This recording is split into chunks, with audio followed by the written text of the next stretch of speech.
বড় বিসমিল্লাহির রহমানির রহিম। আমি বিজ্ঞানী আকাশুদ্দিন। আমি আমার দর্শন থেকে একটি বক্তব্য উপস্থাপন করছি। সেটি হলো যে আমরা পৃথিবীবাসীর থেকে আল্লাহ রাব্বুল আলামিন কতটুকু দূরে অবস্থান করছেন এবং আল্লাহ রাব্বুল আলামিনের সাথে এই সৃষ্টি জগতের সম্পর্ক কোথায়, এই সৃষ্টি জগতের সম্পর্ক কোথায়, এই জিনিসটাই আজকের আলোচনার বিষয়।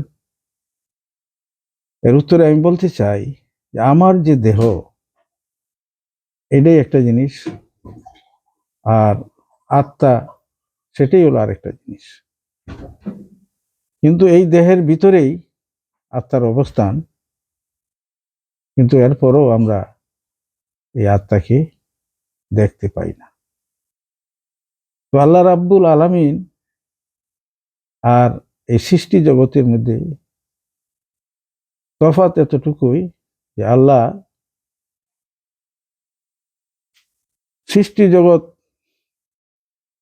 আল্লাহ রাব্বুল আলামিন হলেন সৃষ্টি জগতের আত্মা।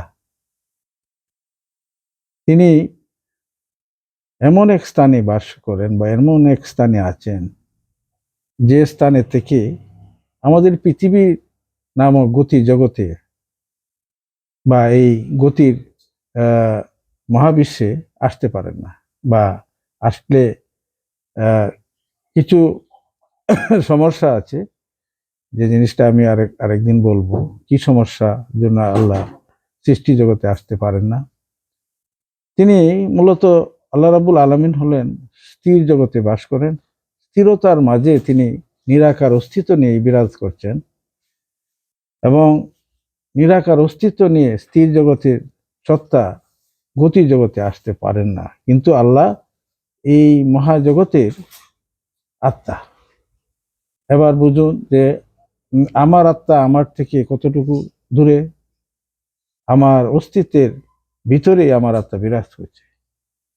ঠিক তদ্রূপ আল্লাহ রাব্বুল আলামিন হলেন এই মহা জগতের সৃষ্টি জগতের স্রষ্টা এবং তিনি হলেন এই মহাজগতের আত্মা। তিনি আরশের মাধ্যমে এই মহাজগৎ নিয়ন্ত্রণ করছেন। এটাই ছিল আমার প্রশ্ন, যে আল্লাহ থেকে এই সৃষ্টি জগতের কতটুকু তফাৎ।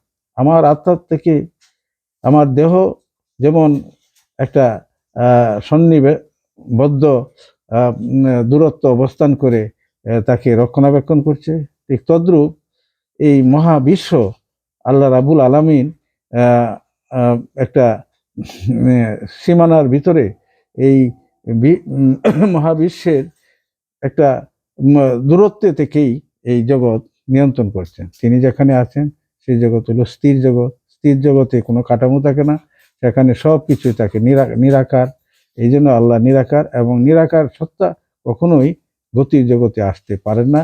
আসলে একটা প্রলয় হয়ে যাবে, সব কিছু ধ্বংস হয়ে যাবে। এজন্য তিনি এখানে আসেন না। এবং তিনি হলেন আমার সত্তার যেমন আমার দেহের যেমন আত্মা আছে, তেমনি এই মহাবিশ্বের যে আত্মা, তিনি হলেন আমাদের রাব্বুল আলামিন। ধন্যবাদ সবাইকে।